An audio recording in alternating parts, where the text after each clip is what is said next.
Пораката што Нуланд ја донесе е јасна. Вашингтон нема намера да прави паралелни обиди за разрешување на кризата, туку целосно го поддржува еврокомесарот Хан, вели новинарот Борјан Јовановски, кој уште пред доаѓањето на високата американска представничка во авторски текст го најави ваквиот исход, кој како што вели ќе разочара многумина. Јовановски, кој своевремено беше и дописник од Брисел, смета дека одлуката на Меркел да не дојде во Скопје беше во истата функција, да не се добие впечаток дека ја поклопува мисијата на еврокомесарот. Практично двете посети, турнејата на Меркел и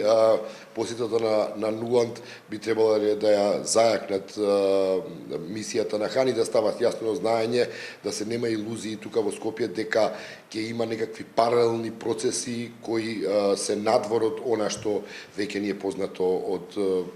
операцијата дипломатска која ја спроведува Хан. Јовановски очекува утре Хан да изврши многу пожесток притисок од досегашниот на двете страни, и врз Груевски и врз Заев, со цел да се постигне конечен договор. За да се осигура дека тој доследно ќе се спроведе, вели Јовановски, можно е Брисел да испрати и специјален представник. Јас колку што знам, во Брисел многу интензивно се размислува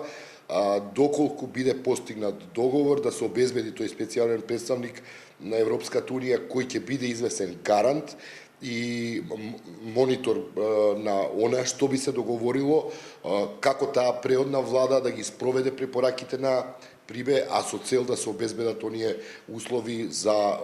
фери демократски избори кои, како што предвидува договорот од 2 јуни, се предвидени за да бидат одржани во април. Јовановски вели дека меѓународната заедница притиска за брза разрешница на кризата, бидејќи стравува од можна ескалација, која би имала последици не само по стабилноста на Македонија, туку и пошироко на регионот. Двете турнеи и на Меркел и на Нуланд, додава, се синхронизирани дипломатски активности на Европската унија и САД, со цел да се испрати јасна порака за нивниот интерес како во земјите од регионот, така и до адреси во Русија, Турција и исламските држави, кои во актуелните констелации пројавуваат своји интереси на различни нивоа.